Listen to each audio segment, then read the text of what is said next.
కొద్దో గొప్ప ఆర్థిక స్థిరత్వం ఉన్నటువంటి కుటుంబాల నుంచి వచ్చినటువంటి పిల్లలు, పట్టణాలలో కొంచెం చైతన్యం ఉన్నటువంటి కుటుంబాల్లో ఉన్నటువంటి పిల్లలు వాళ్ళ ప్రతిభని గుర్తించి సరైన శిక్షణ తీసుకొని వాళ్ళు అనుకున్న రంగంలో ముందడుగు వేయగలుగుతున్నారు.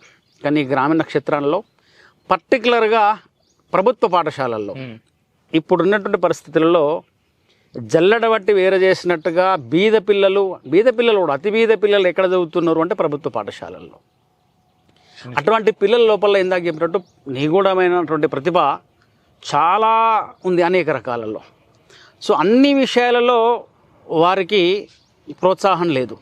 ఆ వ్యవస్థలో లోపాల కారణంగా ఈ ప్రతిభావంతుడు ప్రతిభ కోల్పోతున్నాడు.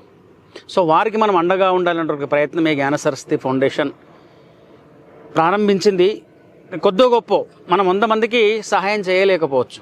అవసరమైన వారికి సరైన సమయంలో ఒక్కరికన్నా చేయాలని ఒక సదాశయ స్ఫూర్తితోటి ఈ కార్యక్రమాలు జరుగుతూ ఉన్నాయి.